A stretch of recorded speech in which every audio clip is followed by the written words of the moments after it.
सरयू के निकट अयोध्या है। अयोध्या की शोभा क्या ही कहना। वहाँ राजा दशरथ का राज्य है, जो धर्म धुरंधर है, गुण निधि है, अति ज्ञानी है, हृदय में भक्ति अपार है।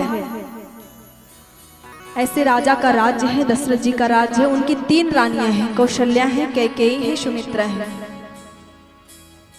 उनके यहाँ सब प्रकार का सुख है, एक दुख है क्या, उनके संतान नहीं है। एक दिन बड़ा दुख हुआ उन्हें, मेरे संतान क्यों नहीं है। सब ताना मारते हैं। तो दशरथ जी की आदत थी कि उन्हें यदि कष्ट हो तो तुरंत और किसी के पास ना जाए, वो सीधे गुरुदेव के पास जाते थे। गुरुदेव के पास पहुंचे, वशिष्ठ जी के पास, और वशिष्ठ जी के पास गए तो वहां जाकर के कहा कि नाथ, आपकी कृपा है, सब कुछ ठीक ठाक है, हमारे कोई संतान नहीं है, कुछ कृपा करो। तो वशिष्ठ जी ने कहा, हम तो प्रतीक्षा कर रहे थे, इसी क्षण की प्रतीक्षा कर रहे थे कि आप आओ और हमसे कहो, इसीलिए तो हम आपके पुरोहित इसीलिए हम बने थे, नहीं तो हम काहे को आते। वशिष्ठ जी हैं ब्रह्मा जी के पुत्र। वशिष्ठ जी ने कहा कि आपको यज्ञ कराना पड़ेगा, इसके लिए पुत्र कामेष्टि यज्ञ कराना पड़ेगा। दशरथ जी बड़े प्रसन्न हुए, ठीक है महाराज, आप यज्ञ कराओ, आप क्या क्या जरूरत है मैं बताऊं, आप बताओ और मैं तुरंत इकट्ठा करूं। तो उन्होंने कहा, बताया सारा सामान, ऐसे से ये सामान लाना है, ऐसा ऐसा। फिर उन्होंने कहा कि महाराज ब्राह्मण आचार्य इनकी भी व्यवस्था करनी पड़ेगी। वशिष्ठ जी ने कहा, उसकी चिंता आप ना करो, आचार्य की व्यवस्था तो मैं करूंगा। आचार्य कौन बनेंगे? श्रृंगी ऋषि। तो श्रृंगी ऋषि ही वशिष्ठ बुलावा, और फिर उनके आचार्यत में, श्रृंगी ऋषि के आचार्यत में पुत्र काम शुभ यज्ञ करावा। श्रृंगी ऋषि कौन है? तो श्रृंगी ऋषि हैं दशरथ जी के जमाता, जमाई। दशरथ जी की एक पुत्री थी शांता, उनके पति हैं श्रृंगी ऋषि। अब समय नहीं है कि इस कथा को हम विस्तृत करें। उनकी पुत्री शांता के पति हैं श्रृंगी ऋषि। पुत्र कामेष्टि यज्ञ होता है। यज्ञ नारायण स्वयं प्रसाद का चरु लेकर के आते हैं और वो दशरथ जी को प्रदान करते हैं। दशरथ जी अति प्रसन्न।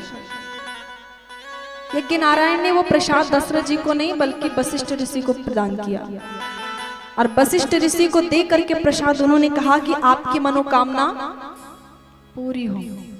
दशरथ जी को नहीं दिए, वो दशरथ जी को नहीं कहा कि लो प्रसाद, आपकी मनोकामना पूर्ण हो। वशिष्ठ जी को दिए, दशरथ जी को छोड़ करके। ऐसा क्यों?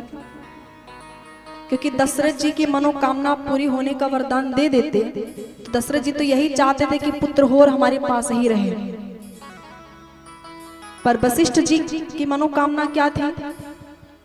पुत्र हो, और ऐसा पुत्र हो जो लोक कल्याण करे, ऐसा पुत्र हो। तो यज्ञ नारायण ने कहा कि आपकी मनोकामना पूरी हो। आप लोक के लिए, लोक की बात कर रहे हो, दशरथ जी तो फिर भी स्वयं की बात करते हैं। प्रसाद दशरथ जी पाते हैं, रनिवास में जाते हैं, तीनों माताओं को प्रसाद वितरित करते हैं। भगवत कृपा, नारायण की इच्छा, तीनों रानियां गर्भवती बनती हैं। समय व्यतीत होता है। दशरथ जी बड़े प्रसन्न हैं, आकर के कहते हैं कि देवियों, आप सबको क्या खाने की इच्छा हो रही है? क्या खाने की इच्छा होती है? कहाँ घूमने की, कहाँ क्या देखने की इच्छा होती है? चलो आपको कहीं घुमा लाऊं, क्या आप लोग को खाना है? पूछते हैं। तो कौशल्या माँ कहते हैं कि जब से संतान गर्भ में आई है, ये पता नहीं कैसा अंश है कि जब से गर्भ में बालक संतान आए तब से मन बड़ा आनंदित रहता है, अपने आप ही मन आनंदित बना रहता है, हमेशा आनंद में डूबा रहता है, एक अलग ही मस्ती छाई रहती है, कुछ खाने पीने की इच्छा नहीं होती है।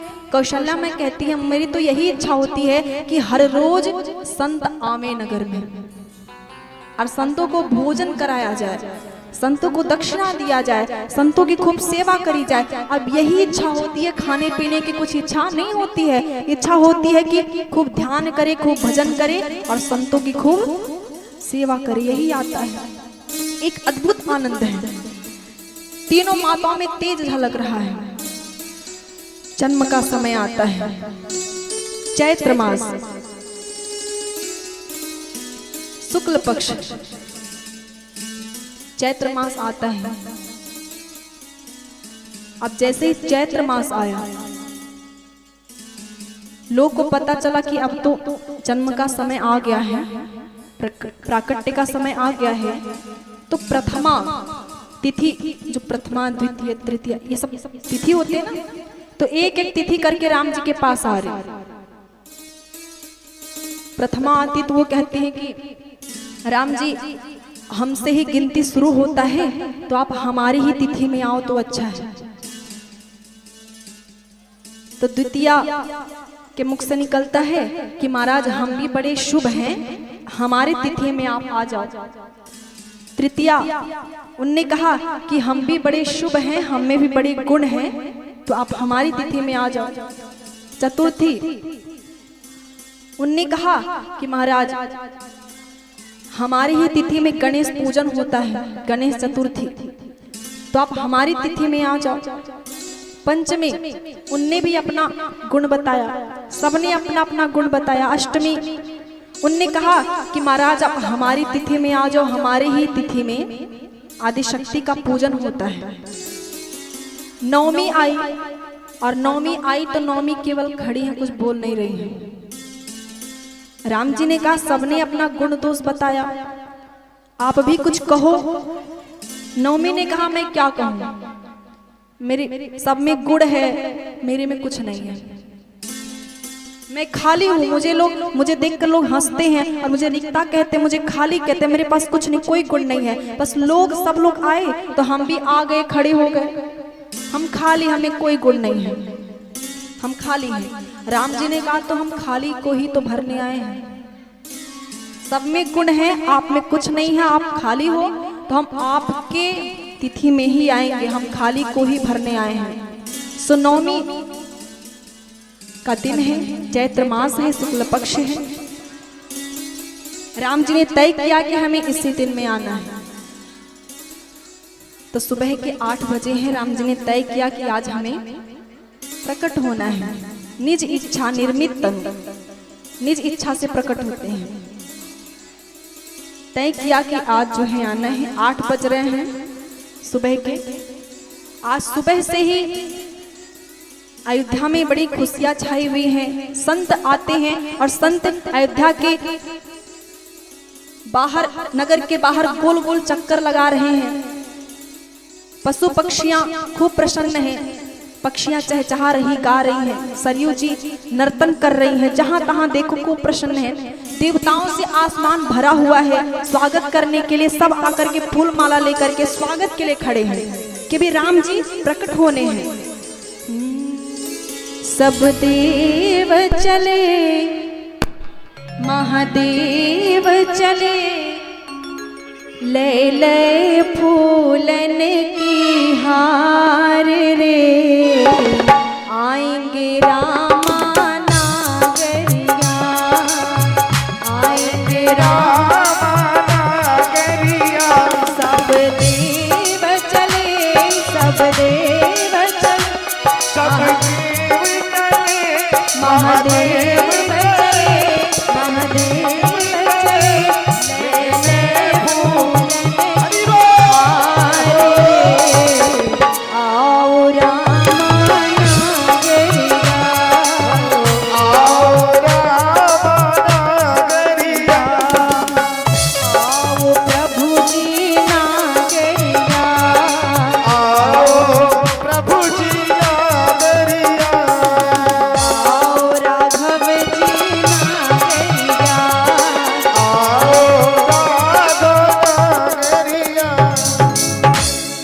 बोली रामलला सरकार की जय हो। धीरे धीरे समय होता है, सभी देवता नयन बिछाए हुए हैं कि भी राम जी प्रकट होने वाले हैं। और यहाँ देखिए, इधर तो ठीक ठाक लग रहे हैं, पर इधर देखिए सब एकदम पंचायत मचा है कि अभी जो है झांकी आने वाली, तो ऐसा है तो वैसा है, मन उधर लगा है।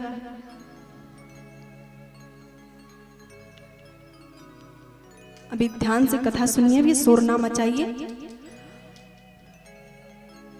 नवमी तिथि है, समय व्यतीत हो रहे हैं, देवता लाइन लगाए खड़े हुए हैं। इंद्र अपने 1000 नेत्रों से देख रहे हैं, पलक नहीं झपका रहे हैं, कहीं ऐसा ना हो पलक झपकते ही राम जी प्रकट हो जाएं। तो देखना है, दर्शन करना है। ब्रह्मा जी, शिव जी सब आंख बिछाए, हाथ जोड़े हुए, देवता समाज, संत साधु सब आंखें बिछाए हुए पड़े हैं। दिन के 11 बजते हैं और आप सभी जानते हैं कि राम जी 12 बजे प्रकट हुए। दिन के 12 बजे या रात के 12 बजे? दिन के 12 बजे राम जी प्रकट हुए। कितने लोग इस पे राजी हैं? दिन के 12 बजे राम जी प्रकट हुए, कितने लोग मानते हैं? अच्छा, रात के 12 बजे राम जी प्रकट हुए हैं, इस पे कितने लोग सहमत हैं? राम जी दिन के 12 बजे आए हैं या रात के 12 बजे? रात के 12 बजे ना? बहुत ज्ञानी हैं आप सब। अच्छा, कुछ लोग ना दिन वाले, कुछ लोग क्या कोई भी ना दिन वाले में उठा रहे हाथ, ना रात वाले में उठा रहे, तो आप लोगों का क्या विचार है? 2 बजे राम जी प्रकट हुए, लग तो यही रहा है। अरे ऐसा कुछ भी नहीं कि हम यहाँ से दाग देंगे आपको बंदूक से। अब जो आता है मन में सो बोलो। दिन के 12 बजे राम जी प्रकट हुए, कितने लोग जानते हैं? ये इस पे सहमत हैं? हाँ, तो डरिए मत, हम सजा नहीं देंगे। दिन के 12 बजे राम जी प्रकट हुए, कितने लोग सहमत? हाथ उठाइए। रात के 12 बजे राम जी प्रकट हुए, इस पे कितने लोग सहमत हैं? अरे कुछ तो किसी में तो हाथ उठाओ, किसी में हाथ नहीं उठा रहे। रात दिन दोनों वाले हैं। अच्छा, एक बार अंतिम बार पूछते हैं, देखते हैं। राम जी दिन के 12 बजे प्रकट हुए, कितने लोग सहमत हैं? डरो मत, आप लोग भी, आप लोग भी। अच्छा, रात के 12 बजे प्रकट हुए, इस पे कितने लोग सहमत हैं? वाह रे वाह, वाह भारतवासी। अभी ये नहीं पता है कि राम जी दिन के 12 बजे प्रकट हुए या रात के 12 बजे। अच्छा, एक चौपाई बोलते हैं, देखिए समझ जाएंगे कि नहीं। मध्य दिवस अति शीतन घामा, पावन काल लोक विश्रामा। अब बताइए, राम जी दिन के 12 बजे प्रकट हुए, कितने लोग सहमत हैं? रात वाले कितने? हाय राम, आप ही बचाओ अब देश को।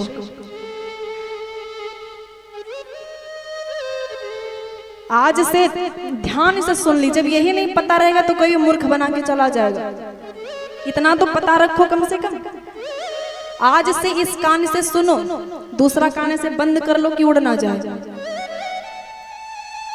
ध्यान से सुन लीजिए, कहीं दोबारा हम यहाँ आ गए और फिर से पूछा हमने नहीं बता पाए, तब जुर्माना लगी 1-1 लाख रुपए का। कहीं फिर से आगे 1 लाख में कुछ छूट भी सकता है, 1-2 रुपया, बाकी पूरा लगेगा। ध्यान से सुन लीजिए, राम जी का जन्म दिन के 12 बजे हुआ है। दिमाग में घुसा? ये कान बंद कर लीजिए। राम जी का जन्म दिन के 12 बजे और कृष्ण जी का जन्म रात्रि के 12 बजे। अब याद रहेगा ना? दूसरे साल हम आए और हमने पूछा, नहीं बता पाए, तो जो हमने कहा है वही करेंगे, जुर्माना लगेगा। राम जी का जन्म, कन्हैया का जन्म, अब ठीक है, अब लग रहा है कि भारत का भविष्य सुधर सकता है। तो दिन के 12 बजने वाले हैं, 4-5 मिनट बाकी हैं। अभी 11:55 हो रहे हैं दिन के, दिन ही मान लीजिए 11:55 हो रहे हैं। समय व्यतीत होता है। समय ना दिखाइए, समय हमारे पास भी है, इधर हमारे पास भी समय है। 11:55 ही हो रहे हैं दिन के, वो भी समय व्यतीत होता है। अब वो समय आ रहा है, देवता आंख बिछाए खड़े हैं, कब राम जी प्रकट होंगे। धीरे धीरे समय व्यतीत होता है। कौशल्या माँ अपने महल में आराम कर रही थी, 12 बज रहे थे। अभी जब हम कहेंगे कि 12 बजे और राम जी प्रकट हुए कौशल्या माँ के महल में। तो आप सब और तो कुछ कर नहीं सकते, भाव भंगिमा तो है नहीं आप सब में। हम अपने को भी जोड़ लेते हैं, हम सब में भाव तो है नहीं, कोई भक्ति भाव तो है नहीं, तो कुछ नहीं कर सकते। तो ताली तो झूम के बजा सकते हैं। क्यों? देवता फूल माला लेके खड़े हैं दर्शन करने के लिए, आंख बिछाए खड़े हैं, तो हम सब कम से कम ताली झूम के बजा ये जाने के सच में ये अयोध्या है और राम जी प्रकट हो रहे हैं। तो दिन के 12 बजने वाले हैं, राम जी प्रकट होने वाले हैं। सभी अपने अपने हाथ जो है निकाल लीजिए, ताली बजाना है सबको झूम करके खूब। हाथ एकदम तैयार रखिए, बांध के रखने से काम नहीं चलेगा। हाथ निकाल लीजिए एकदम। 11:57 हो रहे हैं, 3 मिनट बाकी है। सो हाथ तैयार, हाथ तैयार है ना सबके? तैयार है सबके? ठीक है। तो 11:59 हो गए हैं, 1 मिनट बाकी है। तैयार है ना? 11:59 30 सेकंड, अब 30 सेकंड बाकी है। अब हम और कुछ कर नहीं सकते, ना करवा सकते आप सबसे, तो यही करवा लें, ताली बजवा लें। हमने बहुत देख लिया आप लोगों का भक्ति और भाव। समय व्यतीत तो होता है 11:59 अभी 5 सेकंड बाकी है। कभी भी 12 बज जाएंगे यार, एकदम हाथ तैयार रखिएगा। श्री रामलला सरकार के वो शुभ अवसर आता है। कौशल्या माँ अपने महल में आराम कर रही थी, सभी अपने अपने काम में लगे हुए थे। देवताओं को जिस घड़ी की प्रतीक्षा थी वो अवसर आता है। दिन के 12 बजते हैं और राम जी एक तेज अंबार के साथ कौशल्या माँ के महल में प्रकट होते हैं। श्री नारायण भगवान की, रामलला सरकार की। नारायण को देखा कौशल्या माँ ने, वो तेज का अंबार खूब बड़ा रूप प्रकट हुए। राम जी जन्म नहीं लिए हैं, राम जी प्रकट होते हैं और राम जी को देखा कौशल्या माँ एकदम चकाचौंध हो गई, हाथ जुड़ गया और मुख से शब्द निकल पड़े। भई प्रकट कृपाला दीन दयाला कौशल्या हितकारी हर्षित महतारी मुनि मनमारी अद्भुत रूप विचारी लोचन अभिरामा तनु घनश्यामा निज आयुध भुजचारी भूषण वनमाला नयन विशाला शोभा सिंधु प्रधारी कहा कोई कर जोरी स्तुति तोरी विधि करूं अनंता माया गुण ज्ञानातीत अमाना वेद पुराण भनंता। हे राम हे राम हे राम हे राम हे राम जग में साचो तेरो नाम। हे राम हे राम हे राम जग में साचो तेरो नाम। हे राम हे राम हे राम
सभी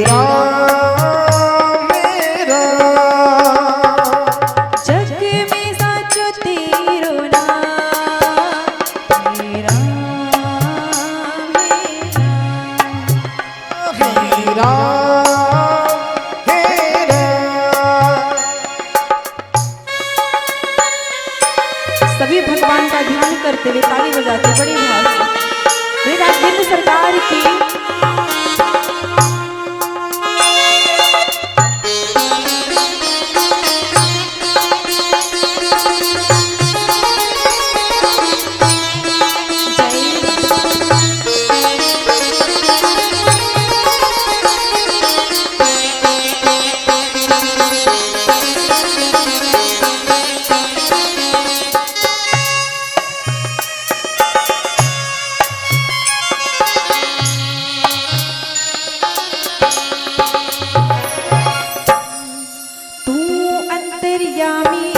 सबका स्वामी ओ अंतर्यामी सबका स्वामी तू अंतर्यामी सबका स्वामी ओ अंतर्यामी सबका स्वामी तेरे चरणों में चारों धाम मेरा मेरा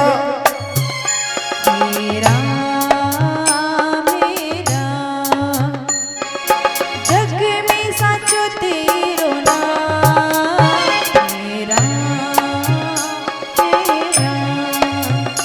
तेरा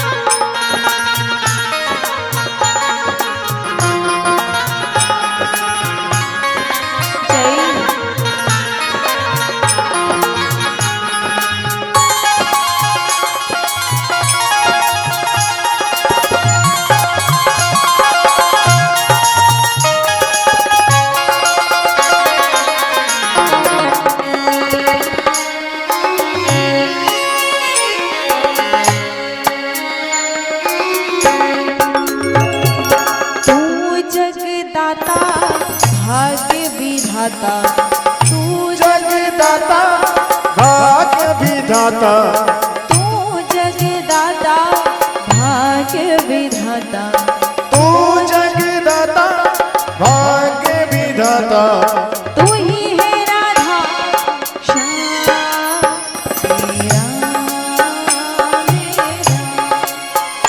तेरा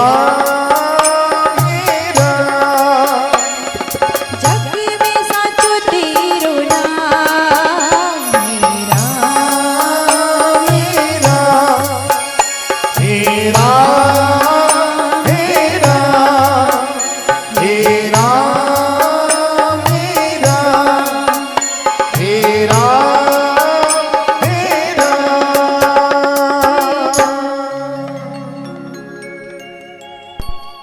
बलिराम लला सरकार की जय।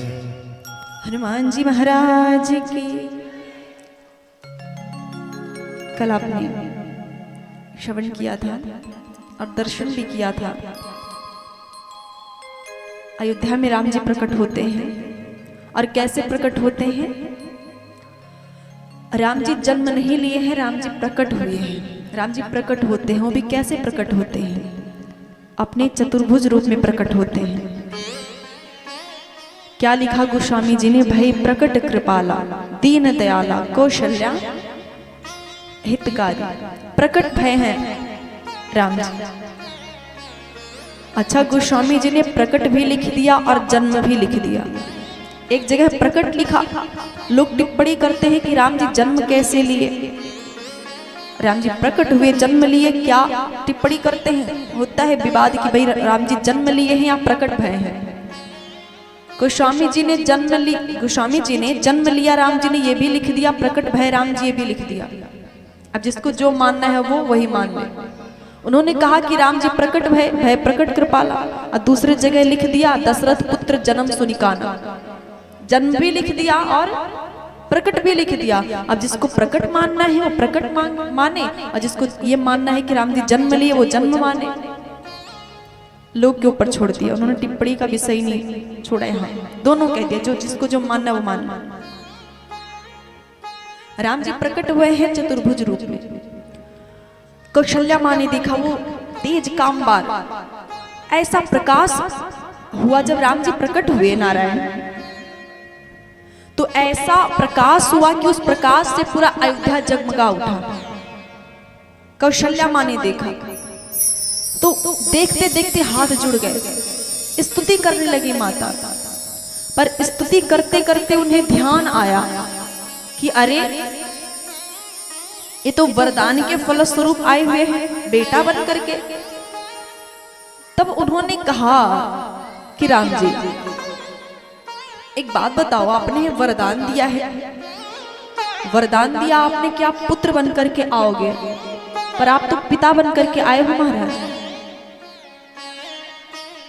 आपको वरदान पूरा करना है तो वचन पूरा करना है तो आपको शिशु बनना पड़ेगा, छोटा सा बालक बनना पड़ेगा। राम जी कई प्रकार की कथा सुनाते, कई कथा सुहाई माँ तो बुझाई। कौशल्या माँ ने कोई बात नहीं मानी। कौशल्या माँ ने कहा कि आपका पालन करूं मैं, आप बेटा बन करके हमारे महल में रहो, उसका सुख ही कुछ अलग है। आप बेटा बन करके हमारे घर में रहो, हम आपका लालन पालन करें, उसका तो सुख ही अलग है कुछ।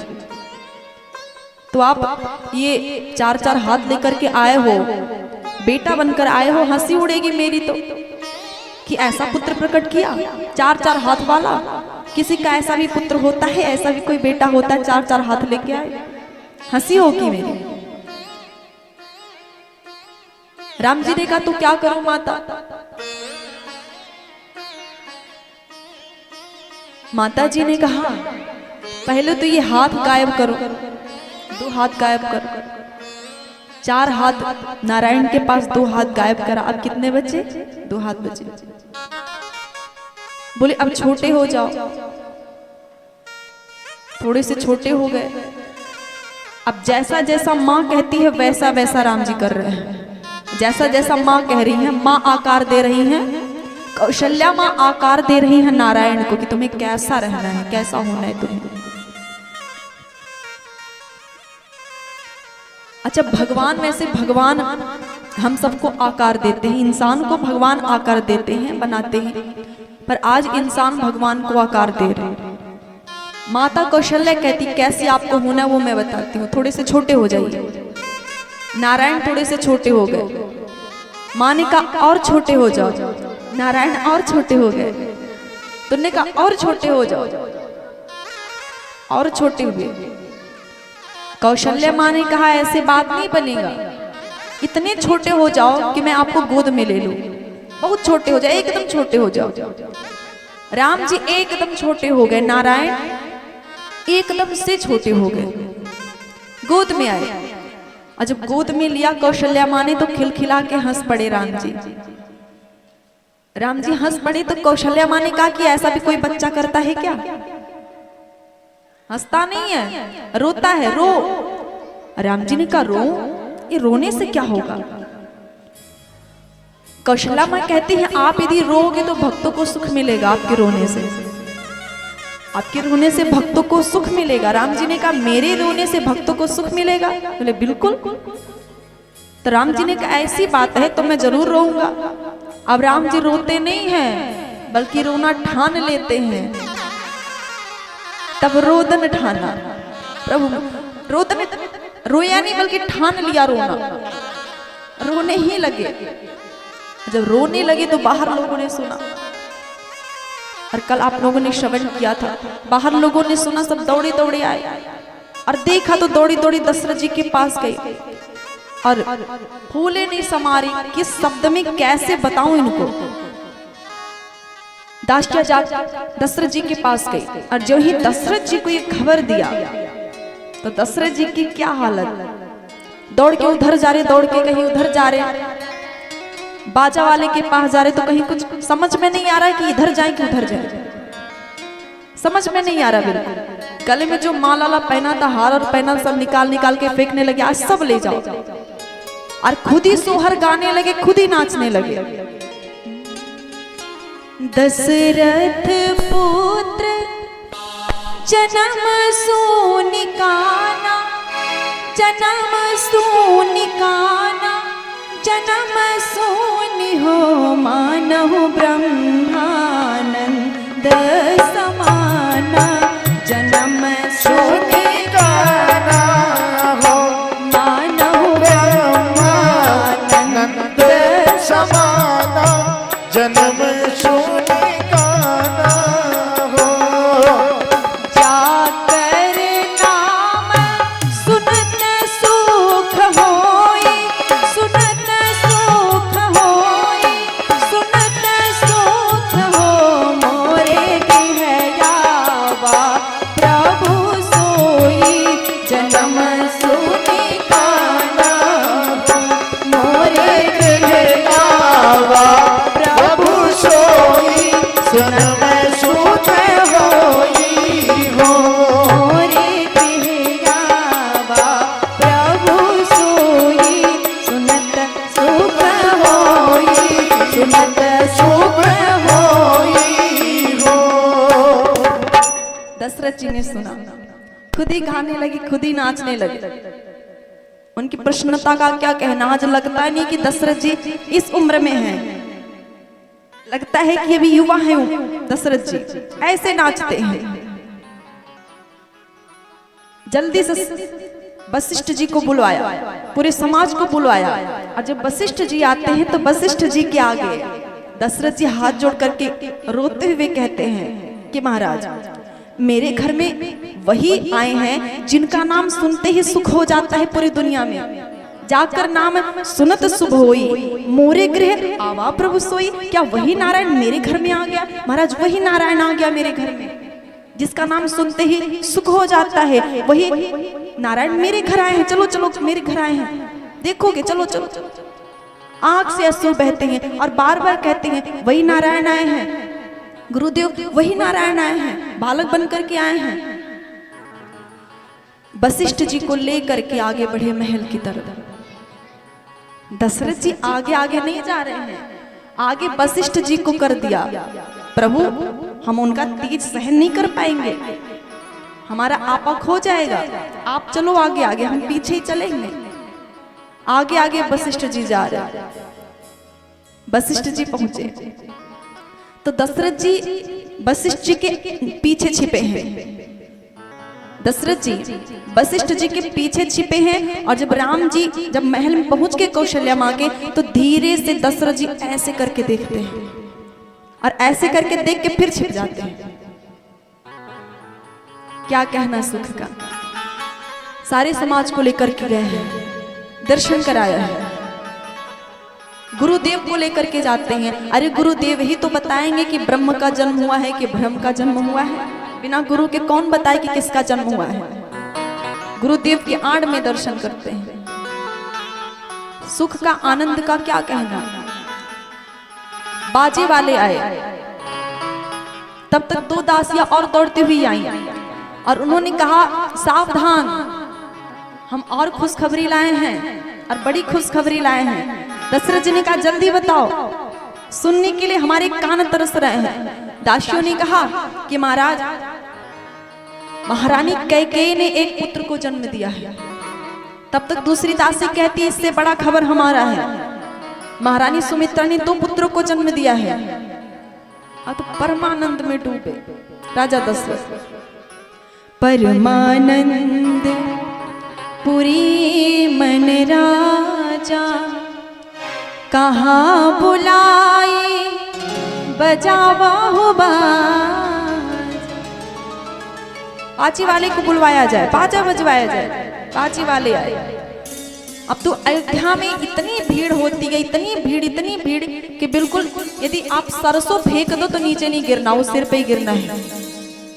पता नहीं कहाँ कहाँ के लोग इकट्ठे हुए हो गए हैं, सब नाच रहे गा रहे। कोई पता नहीं कौन राजा है, कौन रानी है, कौन मंत्री है, कौन सेनापति है, कौन नागरिक है, कौन बच्चा है, कौन बूढ़ा है, किसी को पता नहीं।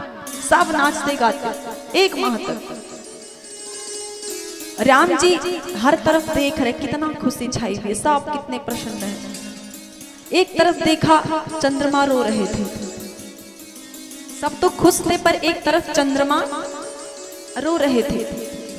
राम जी गए, बोले आप क्यों रो रहे हैं, सबके सब हंस रहे हैं, आप रो रहे हैं, बात क्या है? चंद्रमा ने कहा हम अपने अभाग्य पे रो रहे हैं, क्या करें? राम जी ने कहा कौन सा दुख हो गया, कौन सा भाग सता दिया? तो चंद्रमा ने कहा देखो महाराज, ये सूर्य भगवान जो हैं ये दर्शन कर रहे हैं और 1 महीना होने को है, ये हट ही नहीं रहे हैं। अब सूर्य हटे तब तो चंद्रमा आवे, अभी हमें दर्शन नहीं करने दे रहे, भी आगे बढ़ते तो हम भी आते, हम भी दर्शन करते। अब कैसे हम दर्शन करें? अब इनको कौन समझाए कि इनका हो गया, अब हमें आगे बढ़ने दे, पर आगे बढ़ने नहीं देते। राम जी ने कहा अच्छा ये बात है, आप दर्शन नहीं कर पा रहे हो, आप उत्सव नहीं मना पा रहे हो क्योंकि सूर्य हट नहीं रहे हैं। चंद्रमा ने कहा हाँ महाराज यही बात है, इसीलिए हम दुखी हैं। राम जी ने कहा दुखी मत हो, अब कि मैं दिन में आया हूं, अगली बार मैं रात्रि में आऊंगा। तो अब की 1 महीना दर्शन कर रहे हैं, हट नहीं रहे हैं, तुम 6 महीना दर्शन करना, हटना मत, बदला पूरा हो जाएगा। चंद्रमा खुश हो गए।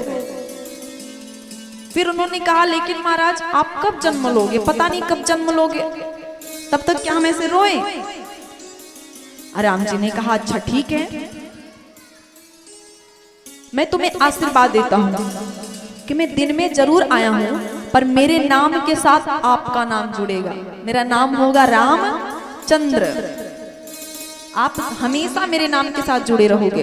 अब तो चंद्रमा नाचने लगे, महाराज आप तो बड़े दयालु हैं, आप जैसा दयालु कौन, आप तो दया सागर हो महाराज, नाचने लगे। 1 महीना तक अयोध्या में खूब उत्सव मनाया गया। 1 महीना बीता, लोगों को भान ही नहीं कि 1 महीना बीता जा रहा है, सब उत्सव ही मनाते रह गए। शिव जी पार्वती जी से कहते हैं कि देवी मैं भी राम जी के दर्शन के लिए गया था, राम जी का बाल रूप मैं देखना चाहता था, तो मैं भी दर्शन करने के लिए गया था, पर शिव जी अकेले अयोध्या में राम जी को देखने नहीं आए। उन्होंने सोचा कि अब अकेले जाऊं, पता नहीं डर लग रहा है, कैसे जाऊंगा मैं, तो काकभुसुंडी जी को साथ में लेते हैं। काकभुसुंडी जी को साथ में लेकर के अयोध्या पहुंचते हैं। काकभुसुंडी हम संग तो मनुज रूप जाने ही नहीं को, रूप बदल करके शिव जी और काकभुसुंडी जी अयोध्या में आकर के पहुंचे। राजमहल के द्वार पे खड़े होकर के कहते हैं योगी बन करके निकले हैं। पहुंचे द्वार पे, उन्होंने कहा कि माता हमें भी दर्शन करा दो। कौशल्या माँ ने कहा कौन है आप? उन्होंने कहा हम योगी हैं, ये चेला है हमारा। कौशल्या माँ ने मना कर दिया, बहुत हट किया शिव जी ने कि दर्शन करा दो। कौशल्या माँ दर्शन नहीं कराती, वो कहती नजर लग जाएगा लल्ले को। फिर से मदारी बन करके शिव जी आए। उन्होंने कहा कि मैया हम मदारी बहुत अच्छा दिखाते हैं, आपके लल्ले का मनोरंजन करेंगे, अब तो दर्शन करा दो। लेकिन कौशल्या माँ फिर मना कर देती, नहीं नहीं कोई मदारी वदारी की आवश्यकता नहीं। फिर से हार हुई। अब शिव जी और काकभुसुंडी जी जाकर के सरयू जी के पास बैठे। रात्रि हो गई, रात्रि बीती, सुबह होने को है। काकभुसुंडी जी ने कहा महाराज आप बताओ कैसे दर्शन करेंगे, हम सब वापस जाना पड़ेगा क्या? शिव जी ने कहा वापस नहीं जाना पड़ेगा, मैं कुछ करता हूं, सोचता हूं कुछ, एक काम करता हूं, अब की मैं ज्योतिषी बनूंगा। एक बार योगी बन के देख लिया, काम नहीं बना। दूसरी बार मदारी बन के देख लिया, काम नहीं बना। अब की क्या बनूंगा? ज्योतिषी बनूंगा, ज्योतिषी बन के चलता हूं। काकभुसुंडी जी ने कहा ये कब तक ऐसे बनते रहोगे? शिव जी ने कहा तब तक बनते रहेंगे जब तक काम ना बन जाए। जिस काम के लिए आए हैं जब तक वो काम ना बन जाए, तो काम ना हो जाए तब तक बनते ही रहेंगे। काकभुसुंडी जी ने कहा क्या महाराज लगता है आपको कि अब की दर्शन हो जाएगा? शिव जी ने कहा बिल्कुल दर्शन होगा, ऐसा कैसे हो सकता है कि दर्शन ना हो? ये जो राम जी हैं इनका नाम क्या है पता है? दीन बंधु। ये दीननाथ का नाम दयानिधि है, तो दया भी करेंगे कभी ना कभी। हम द्वार पे आके पड़े, मुद्दत से इसी जिद पर अड़े, सिंधु तरे जो बड़े से बड़े, तो ये बिंदु भी तरेंगे कभी ना कभी। दर्शन तो जरूर देंगे राम जी। चलो एक कोशिश और करते हैं, और करते ही रहेंगे कोशिश। कोशिश करने वालों की हार नहीं होती। सुबह हुआ, ज्योतिषी बने, और ज्योतिषी बन करके गलियों में शोर मचाने लगे, भैया ज्योतिषी दिखा लो, ज्योतिषी दिखा लो, भविष्य दिखा लो, भविष्य दिखा लो। बड़ा विद्वान आया है। ज्योतिषी पीछे काकभुसुंडी जी चिल्लाते चल रहे हैं, चेला। लोगों की भीड़ लग गई। अब शिव जी भविष्य देख रहे हैं, शंकर जी है तो भूत भविष्य वर्तमान सब बता देते हैं। लाइन लग गई एकदम, बड़े लोकप्रिय हो गए। एक दासी ने देखा, अब दासी दौड़ी दौड़ी कौशल्या माँ के पास गई, और वहां पे जाकर के कहती है, अरे माँ, एक ब्राह्मण आए, बड़ा विद्वान जान पड़ते हैं, वो तो देखते ही भूत भविष्य वर्तमान सब बता देते हैं। अवध में आग में एक आयो, बूढ़ो बड़ो प्रमाणिक ब्राह्मण, शंकर नाम धरायो। बड़ा सुंदर भविष्य देखते, शंकर नाम है उनका, बहुत अच्छा भविष्य बता रहे हैं, तुम सही सही बता रहे हैं, भूत भी बता दे रहे हैं। महारानी कौशल्या ने कहा कि उनको यहाँ ले आओ, मैं भी तो देखूं। दासी आई, सैनिकों को भेजा गया कि जाओ बुला करके लेके आओ। दासी ने कहा वो है ज्योतिषी। लोग उनको लेकर के जाते हैं। शंकर जी ने काकभुसुंडी जी से कहा, देखा काम बन गया, कितने सहजता से काम बन गया। कौशल्या माँ देखती हैं, पूजन करते हैं, प्रणाम करते हैं। फिर उन्होंने शिव जी को कहा कि महाराज आप ही भविष्य देखते हो, ठीक है चलो आप अंदर। और काकभुसुंडी जी को बाहर ही रोक दिया, छोड़ दिया, बाहर ही उनको प्रवेश नहीं करने दिया। बोले तो आपका कोई काम नहीं है। शिव जी अंदर प्रवेश करते हैं। काकभुसुंडी जी पीछे से कहते, महाराज हमें नहीं ले जाओगे? शिव जी ने कहा, अपना अपना भाग्य, आपके भाग्य में दर्शन नहीं है, काम करो यहीं से बैकुंठ में नारायण का ध्यान कर लो।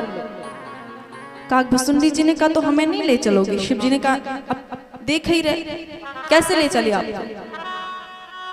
तो काकभुसुंडी जी ने कहा तो फिर ठीक है, आप जाओ अंदर, अभी मैं आपकी पोल खोलता हूं बाहर से, अभी सबको बता दूंगा कि आप हो कौन। शिव जी ने कहा नहीं ऐसा मत करना, कहीं सबको बता दिया तो फोटो खींचने वालों की लाइन लग जाएगी। कोई बड़ा आ जाता है तो देखो फोटो पे फोटो, फोटो पे फोटो। कई लोग जान गए कि हम शंकर जी हैं, यहाँ से भागना ही पड़ेगा, सब आ जाएंगे चरण पूजन को। और हम चाहते हैं हम राम जी की चरण पूजा करें, इनका दर्शन करें। अब पोल मत खोलना, मैं अभी कुछ करता हूँ।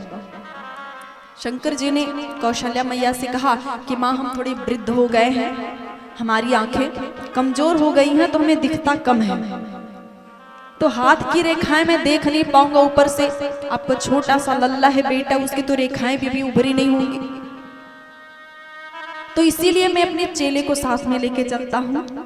यदि आप इनको भी प्रवेश करावें तो ये रेखा देखें तो हमको बताएं, तो हम सोच सोच कर आपको बताएं। कौशल्या माँ ने कहा अच्छा ऐसी बात है तो ठीक है। काकभुसुंडी जी को भी प्रवेश मिल गया। अब दोनों लोगों ने प्रवेश किया महल में, और ज्यों ही राघव जी को देखा, राघव जी का बाल रूप ज्यों ही दोनों लोगों ने देखा, तो क्या स्थिति, एक की आंख खुले ना दूसरे की बंद ना हो। राम जी को देखते ही शिव जी की समाधि लग गई, आंख ही ना खुले, और दूसरे काकभुसुंडी जी उनकी आंख ही बंद ना हो। देखा तो देखते एक टक देख ही रहे। फिर ध्यान आया कि हम कौशल्या माँ के महल में हैं, कहीं कौशल्या माँ अब फिर से ना निकाल दे, किसी तरह तो प्रवेश पाए। तो काकभुसुंडी जी होश में आए तो शिव जी को हिला डुला के कहते रहे महाराज ये अयोध्या है, कैलाश पर्वत नहीं है, अभी निकाल दिए जाओगे। बड़ी मुश्किल से शंकर जी अब भविष्य देखने लगे। तो चरण से भविष्य देखते, हाथ से नहीं, चरण को देखते हैं। कहते हैं कि माँ आपका पुत्र तो बड़ा नाम करेगा। खूब अच्छी अच्छी बातें बताते, फिर कहते हैं लेकिन माँ आपके पुत्रों को कुमारावस्था में एक संत उठा के लेके चले जाएंगे। कौशल्या माँ ने कहा मैं जाने क्यों दूंगी, मैं जाने नहीं दूंगी पुत्रों को अपने। शंकर जी ने कहा लेकिन ये लिखा है तो लेके जाएंगे ही जाएंगे। अब माँ रोने धोने लगी, महाराज ऐसा क्यों कह रहे हो। शंकर जी ने कहा आगे तो सुनो, संत उठा के तो ले जाएंगे आपके पुत्र को, पर उधर से आपके पुत्र दुल्हन लेके आएंगे। अब तो खुश बन गई कौशल्या मैया।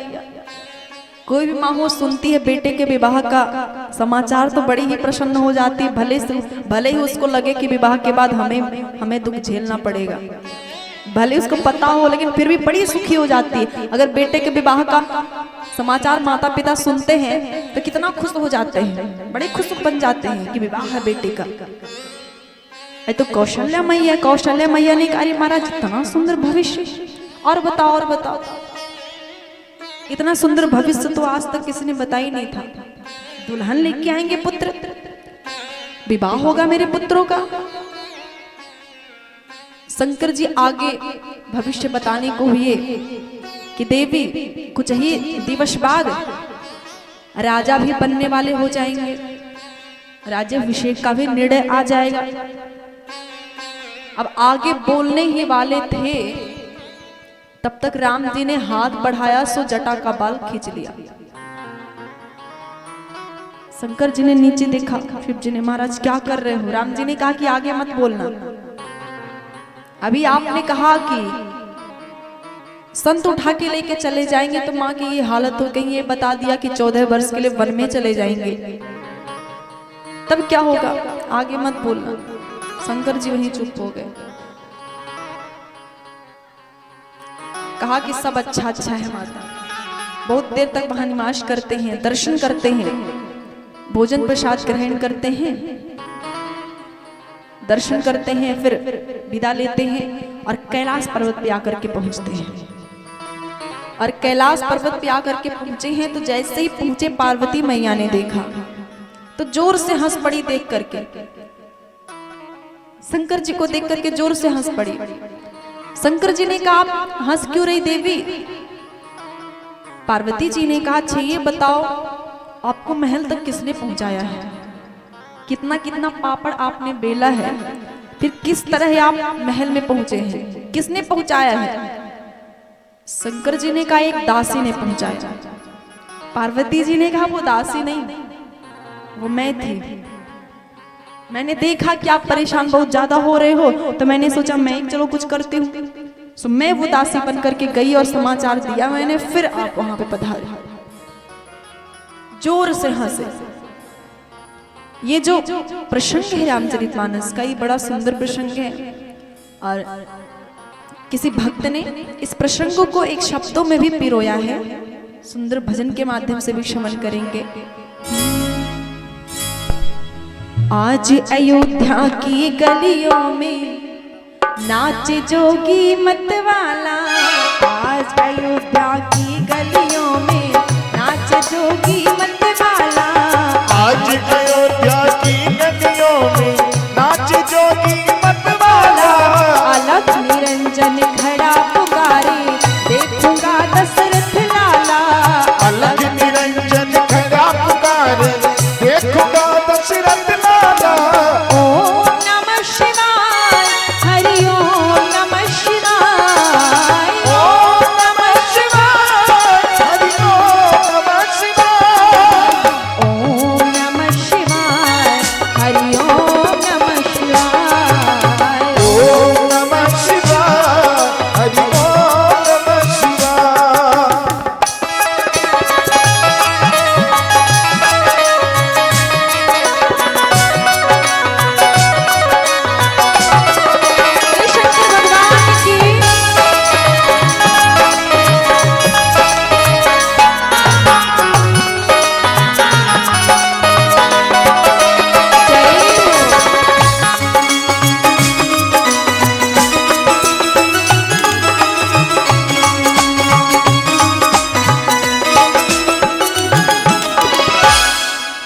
चैली श्रृंगी लिए हाथ में और डमरू त्रिशूल लिए, अरे डमरू त्रिशूल लिए, अरे डमरू त्रिशूल लिए। झमक छमा छम नाचे जोगी दर्श के मन में चाह लिए, दर्श के मन में चाह लिए, दर्श के मन में चाह लिए। पग में घुंघरू छम छम बाजे, पग में घुंघरू छम छम बाजे, कर में जपते हैं माला, मन में जपते बाजे, कर में जपते हैं माला। अलख निरंजन खड़ा पुकारे, देखूंगा दशरथ लाला। अलख निरंजन खड़ा पुकारे, देखूंगा दशरथ लाला। ओम नमः शिवाय, हरि ओम नमः शिवाय, ओम नमः शिवाय, हरि ओम नमः शिवाय। ओम नमः शिवाय, हरि ओम नमः शिवाय। ओम नमः शिवाय, हरि ओम नमः शिवाय।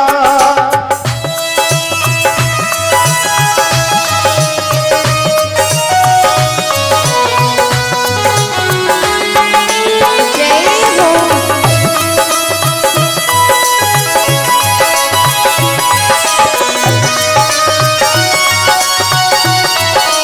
हरि बोल।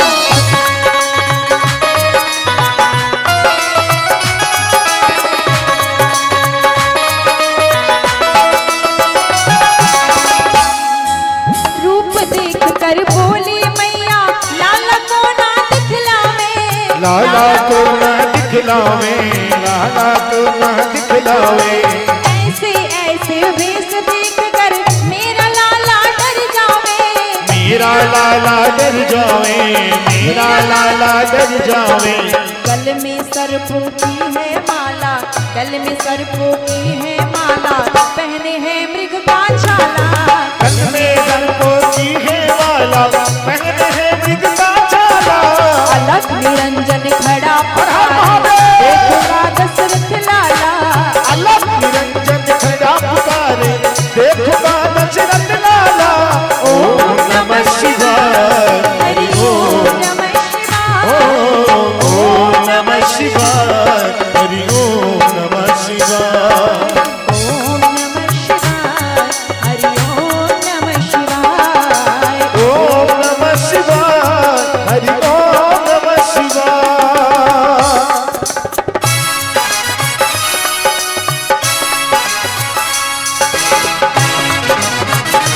जय हो।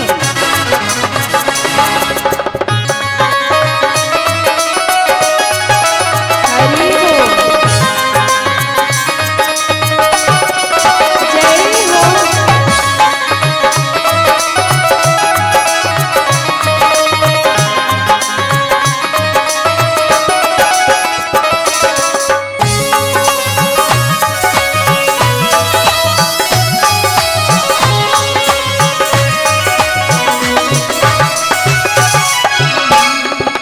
राजद्वार पर खड़ा पुकारे, बोलते हैं मधुरी वाणी, बोलते हैं मधुरी बानी, बोलते हैं मधुरी बानी। अपने सुत के दर्श दिखा दे, ये योगी मन में ठानी, ये योगी मन में ठानी, ये योगी मन में ठानी। लाख हटाओ पर ना मानो, हरि बोल। हटाओ पर ना मानो, देखूंगा दशरथ लाला।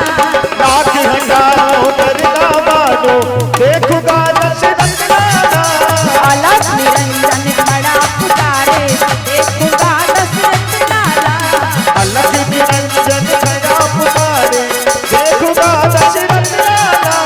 ओम नमः शिवाय, हरि ओम नमः शिवाय। ओम नमः शिवाय, हरि ओम नमः शिवाय। ओम नमः शिवाय, हरि ओम नमः शिवाय।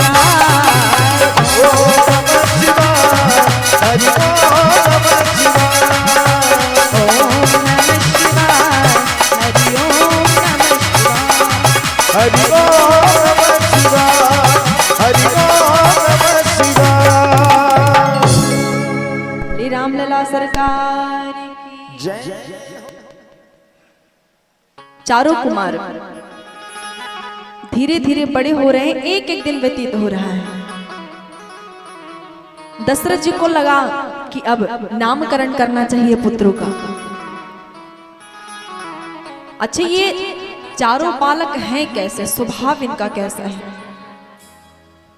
तो देखो, संत बताते हैं कि लक्ष्मण जी और शत्रुघ्न जी बहुत रोते थे, बहुत रोते थे, बहुत परेशान करते थे सुमित्रा मैया को। लक्ष्मण जी और शत्रुघ्न जी बहुत रोते थे।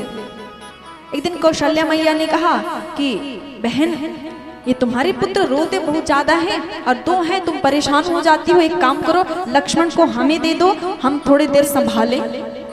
बहुत रो रहा है, तुम परेशान हो रही हो। तो लक्ष्मण जी को कौशल्या माँ ने ले लिया, और जैसे ही लक्ष्मण को कौशल्या मैया ने लिया तो तुरंत मुस्कुरा उठे, तुरंत खुश हो गए। और जब तक कौशल्या माँ के कमरे में वो रहे, जब तक उनके गोद में रहे, लक्ष्मण जी रोए नहीं बिल्कुल। और कुछ देर के बाद आती हैं सुमित्रा मैया, और जो ही लक्ष्मण जी को लेकर के जाने लगते तो फिर से चिल्ला चिल्ला के रोने लगते। कौशल्या मैया हंसने लगती, ये देखो, जब तक मेरे गोद में था, मेरे महल में था, नहीं रोता था, जैसे ही तुम लेके जा रही हो तो रोने लग रहा है। फिर से सुमित्रा मैया ने लक्ष्मण जी को दे दिया। अब की कौशल्या मैया ने लक्ष्मण जी को क्या किया, राम जी के पालने में सुला दिया। और जैसे ही राम जी के पालने में सुलाया तो राम जी मुस्कुरा रहे हैं, इधर लक्ष्मण जी को सुलाया। कुछ देर के बाद आकर के देखा तो देखा क्या कि लक्ष्मण जी धीरे धीरे धीरे धीरे खिसक कर राम जी के चरण के पास आ गए। और चरण के पास आकर के चरण का अंगूठा मुंह में डाले, सो मुस्कुरा रहे, गुनगुना रहे हैं। ऐसी लीला। अब जैसे ही सुमित्रा मैया कभी भी उठाने को होती तो तुरंत रोने लग जाते। अच्छा, जैसी लीला इधर कौशल्या मैया के महल में चल रही है, ठीक ठीक वैसी ही लीला उधर कैकेयी मैया के महल में चल रही है। शत्रुघ्न जी वैसे कर रहे हैं। जैसे ही सुमित्रा मैया शत्रुघ्न जी को उठाती तो तुरंत चिल्लाने लगते। ये लीला देख करके हैरान हो गई तीनों मैया। सुमित्रा माँ ने कहा कि अब इन्हें आप ही लोग पालो, आप ही लोग सेवा करो इनके। लक्ष्मण जी को दे दिया कौशल्या मैया को, और शत्रुघ्न जी को दे दिया कैकेयी मैया को। यही दोनों लोग, इन्हीं दोनों लोगों ने पाला। सुमित्रा मैया कहती हैं आप सब इनकी सेवा करो, मैं आप लोगों की सेवा करूंगी। अब मैं आप लोगों की सेवा करूंगी। इस तरह दिन व्यतीत हो रहे हैं। दशरथ जी को लगा कि हमें नामकरण करना चाहिए। गोस्वामी जी ने बड़ा सुंदर लिखा हुआ है, नामकरण कर अवसर जाने, नामकरण कर अवसर जाने, भूप बोली पठ हे मुनि ज्ञानी। भूप बोली पठ हे मुनि ज्ञानी, भूप बोली पठ हे मुनि ज्ञानी। नामकरण का सुंदर अवसर जान करके, सुंदर दिन जान करके वशिष्ठ जी को बुलाते हैं। और वशिष्ठ जी के चरणों में बैठ करके दशरथ जी कहते हैं कि महाराज आप हमारे पुत्रों का नामकरण करो, और ऐसा नामकरण करो जो शास्त्र सम्मत हो, वेद से शास्त्र से पुत्रों का नामकरण करो। वशिष्ठ जी नामकरण करने को तैयार होते हैं। तीनों मैया बैठी हुई हैं पुत्रों को लेकर के। वशिष्ठ जी सबसे पहले राम जी को देखते हैं, तो राम जी को देख करके कहते हैं कि जो आपका सबसे बड़ा वाला पुत्र है, ये सुखों का धाम है। सो सुख धाम राम से नामा, अखिल लोक दायक विश्राम। जो आनंद सिंधु सुख राशि, सी करते त्रैलोक सुपास। कहते हैं आपके जो बड़ा वाला पुत्र है ये सुखों का धाम है। इसका नाम लेकर के आनंद बिंदु प्रकट हो जाता है। इसीलिए आपके इस पुत्र का नाम है राम, जिसका नाम लेने से सुख प्राप्त हो, आराम विराम का अनुभव हो। आपके ऐसे पुत्र का नाम है क्या? राम। बोली राम लला सरकार की। दशरथ जी ने हाथ जोड़ करके कहा कि महाराज ये राम शब्द का अर्थ क्या है, राम मतलब क्या होता है? तो वशिष्ठ जी कहते हैं कि राम नाम का अर्थ पूछो ना राजन। राम नाम के बहुत सारे अर्थ हैं। राम नाम के बहुत सारे अर्थ हैं। दुनिया में ही यही नाम तो है जो सत्य है, जो विनाशी है। राम शब्द का अर्थ क्या है? रा से ऋग्वेद, आ से आहुति प्रधान यजुर्वेद, माँ से मधुरता प्रधान सामवेद, फिर आ से अथर्ववेद। जिनका नाम लेने से चारों वेदों के पाठ करने का फल मिल जाए वो है राम। और तो और रा से रमेश्वर, आ से अंबिका, माँ से महेश्वर। जिनके नाम में ही ये तीनों लोग रमण करते हो, रहते हो, ऐसे बालक का नाम है राम। और तो और राम मतलब राष्ट्र और माँ मतलब मंगल। जिनका नाम लेने से, जिनका नाम मात्र लेने से राष्ट्र का मंगल हो वो है राम। और तो और इनके ही नाम से तो सारी इतिहास है। रा से रामायण, माँ से महाभारत। इनके नाम का अर्थ क्या बताएं? बहुत सारे अर्थ हैं राम नाम के। राम नाम, राम भगवान बाद में है, पहले उनका नाम ही भगवान है। कई संत कहते हैं नाम भगवान, नाम ही राम जी के नाम को ही कहते हैं नाम भगवान। राम जी का नामकरण होता है। अच्छे राम जी का नाम बड़ा अद्भुत है। कहाँ कहो लगी नाम बड़ाई, राम न सकही नाम गुण गाई। ये तो है ही, नाम तो है ही। पर अभी इस समय हम विचार करें, यदि जो हमने टीवी में देखा है राम जी के चरित्र को, यदि उसके विषय में विचार करें तो हमें लगता है कि राम का जीवन ऐसा है। जो नाम है उसके विषय में तो वर्णन ही नहीं किया जा सकता। कहाँ कहो लगी नाम बड़ाई, राम न सकही नाम गुण गाई। राम जी का जो नाम है सो नाम है। अभी हम जो टीवी में देखते हैं राम जी का चरित्र जो दिखाया जाता है टीवी में, वही चरित्र अगर ध्यान से देखें तो हमें लगता है कि राम जी का चरित्र ऐसा है जिसे हम केवल याद रखें, बस मात्र याद रखें तो हमारा कल्याण हो जाएगा। केवल याद ही रखें राम जी का जीवन कैसा है। हम देख लेते हैं पर राम जी का जीवन याद भी नहीं रखते कि राम जी ने किया क्या। सबसे बड़ी बात, आप लोगों ने देखा होगा टीवी में कि राम जी को जब बताया गया कि आपको राजा बनना है, तब भी वो ऐसे ही थे, सामान्य ही थे। ये नहीं कि बहुत खुश हो जाए। सामान्य व्यक्ति को पता चले कि कल आपको प्रधानमंत्री बनना है तो रात भर नींद ना आए उसे, और सुबह बता दिया जाए कि आप अब नहीं बन रहे प्रधानमंत्री तो हार्ट अटैक आ जाए, प्राण ही उड़ जाए। राम जी को बताया गया कि कल आपको राजा बनना है। राम जी को चिंता के मारे नींद नहीं आई। वो चाहते हैं कि मैं राजा ना बनूं, भरत राजा बने। और जब राम जी को वनवास दिया जाने लगा तो राम जी सामान्य ही रहे, बल्कि वो और खुश हो गए, हमें वन मिल रहा है। और तो और राम जी ने लंका जीत ली। राम जी ने लंका जीत ली, पर क्या लंका में से एक भी धन लिया? थोड़ा भी, एक भी सिक्का लिया? कुछ नहीं लिया। उन्होंने कहा कि हम लंका पाने के लिए थोड़ी ना युद्ध किए हैं रावण से, हमें लंका कहाँ पाना है। हम तो सच की लड़ाई लड़े हैं, हम केवल सच्चाई की लड़ाई लड़े हैं, धर्म की लड़ाई लड़े, हमें कुछ नहीं चाहिए। गए युद्ध किया और वैसे ही चले आए। राम जी का जीवन ऐसा है जिसे हम केवल याद ही रखें तो हमारा कल्याण हो जाए, पर हम याद तक नहीं रखते और कहलाते हैं राम भक्त। राम भक्त नहीं कहलाते, फिर तो राम भक्त नहीं कह सकते खुद को। उनके जीवन को याद ही केवल रखे तो कई बात बन जाए।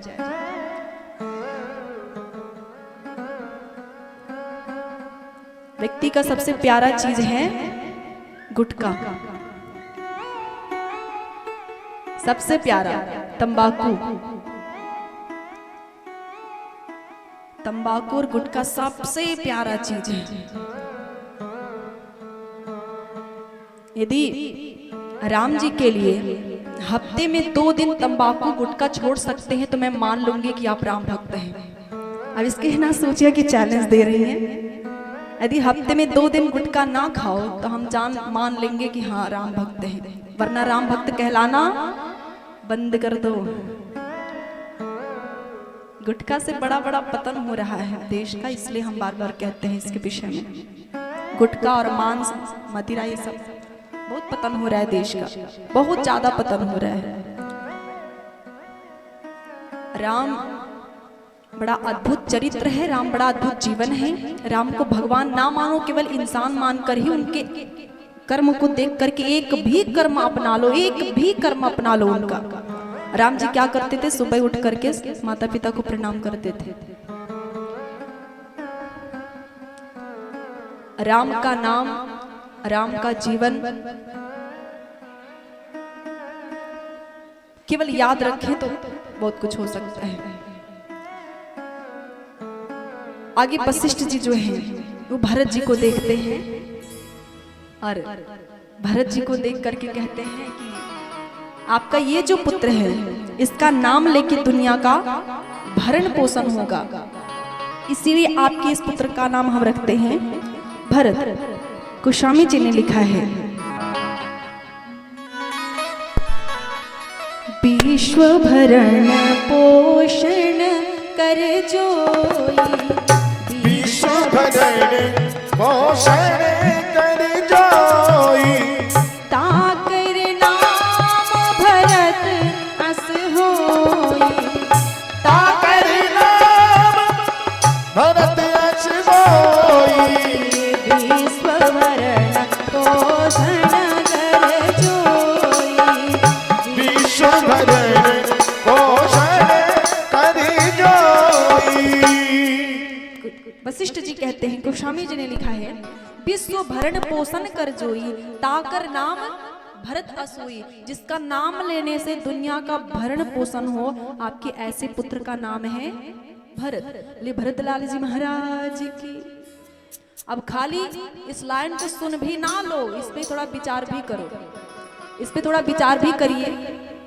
अभी पूछ दे तो कुछ बोल नहीं पाएंगे लोग, विचार करिए। क्या गोस्वामी जी ने लिखा है? जिसका नाम लेने से दुनिया का भरण पोषण हो उसका नाम है भरत।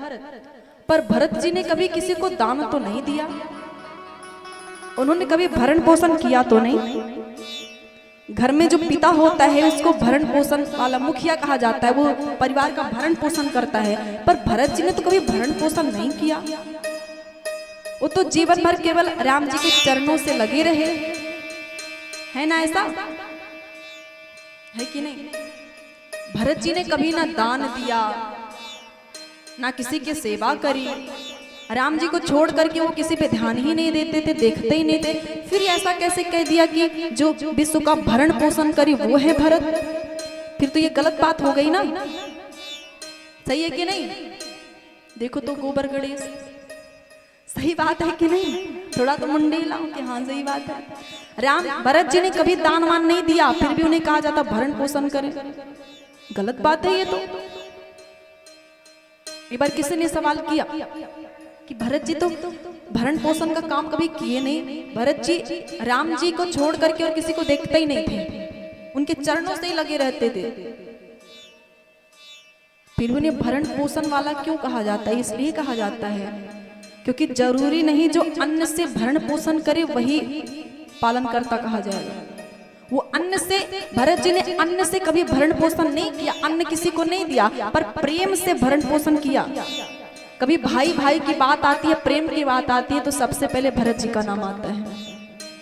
राम जी ने प्रेम से दुनिया को भरा, अन्न से नहीं, लेकिन प्रेम जरूर दिया, प्रेम को जरूर दिखाया, प्रेम का स्वरूप दिखाया, दर्शाया प्रेम का स्वरूप। वशिष्ठ जी कहते हैं, जिसमें भक्ति रस त्याग सब भरा पड़ा हो, जो भक्ति रस त्याग प्रेम से दुनिया का भरण पोषण करे, उसका नाम है भरत। भरतलाल जी महाराज। वशिष्ठ जी कहते हैं राम और भरत दोनों एक ही तरह हैं, भरत राम ही की अनुहारी। दोनों लोग एक ही तरह थे, दोनों सांवले सांवले, और हंसते थे तो गाल में गड्ढे पड़ जाते थे दोनों लोग।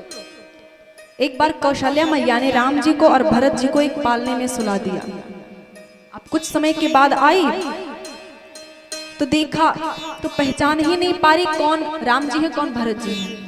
अच्छा ये लोग ऐसे हैं, एक ही तरह, इस तरह दोनों लोग मिले हुए हैं, सूरत स्वरूप एक ही तरह है। कौशल्या मैया राम जी को नहला देते हैं, भरत जी को नहलाना होता है तो फिर से राम जी को ही नहला देती हैं, क्योंकि एक ही तरह है, समझ में नहीं आता कौन राम है कौन भरत है। एक बार पालने में सुला दिया राम जी को भरत जी को। कुछ देर बाद आई तो पहचान नहीं पा रही कौन राम जी है कौन भरत जी है। चक्कर में पड़ गए। दशरथ जी को बुलाया, महाराज देखो अब ये तो बड़ा संकट आ गया, हम पहचान ही नहीं पा रहे कौन कौशल्या नंदन है कौन कैकेयी नंदन है। दशरथ जी ने कहा कि पहचान तो हम भी नहीं पा रहे, खूब प्रयास किया पर पहचान नहीं पाए। दशरथ जी की आदत थी कि वो उन पे थोड़ा सा भी संकट आए छोटा बड़ा तुरंत गुरु जी के पास जाते हैं। तुरंत गुरु जी के पास पहुंच गए। गुरु जी के पास बोले महाराज कौशल्या ने राम को और भरत को एक ही पालने में सुला दिया, अब हम पहचान ही नहीं पा रहे कौन राम है कौन भरत है, कुछ आप ही करो। गुरु जी ने कहा हम क्या करें, साथ में तो आप लोग रहते हो हमेशा, अब हम कैसे पहचान पाएंगे कौन राम है कौन भरत है, हमारी बस की बात नहीं है। दशरथ जी ने कहा कि महाराज आप ही को कुछ करना पड़ेगा। वशिष्ठ जी आए। वशिष्ठ जी ने कहा कि ध्यान से देखो, एक बालक के चरण की तरफ देख रहा है, एक बालक के चरण की तरफ देख रहा है और एक बालक के मुख की तरफ देख रहा है। तो जो मुख की तरफ देख रहा है वो राम है, जो चरण की तरफ देख रहा है वो भरत जी है। इस तरह पहचान पाए। राम जी बड़े अद्भुत हैं। राम जी जल्दी रोते नहीं है। जब छोटे से थे राम जी तो जल्दी रोते नहीं थे, पर जब रोते थे तो चुप नहीं होते थे। जल्दी रोते नहीं थे और जब रोते थे तो जल्दी चुप नहीं होते थे। वशिष्ठ जी को बुलाना पड़ता तो वशिष्ठ जी ध्यान धर के देखते कि क्यों रो रहा है बालक। तो पता चलता कि राम जी इसलिए रो रहे हैं क्योंकि कोई संत अयोध्या में आए थे, भूखे चले गए, उन्हें भोजन नहीं कराया गया इसलिए रो रहे हैं। तो उन संतों को ढूंढा जाता, उन संतों को भोजन कराया जाता, तब राम जी चुप होते। राम जी कभी कभी रोने लगते, वशिष्ठ जी को बुलाया जाता और तो वशिष्ठ जी ध्यान धरते। तो ध्यान धर के तब पता चलता कि फला जंगल में फला जीव पीड़ित है, दुखी है। तो फिर उस जीव को ढूंढना पड़ता, उसका उपचार करना पड़ता, तब जाके राम जी चुप होते। राम जी कभी कभी रोने लगते। वशिष्ठ जी कहते कि ये राम जी जो है चंद्रमा मांग रहे हैं खेलने के लिए। जल्दी रोते नहीं, जब रोते हैं तो अजीब अजीब बात करते हैं। राम जी और भरत जी एक ही तरह। लक्ष्मण जी की बारी आती है नामकरण की।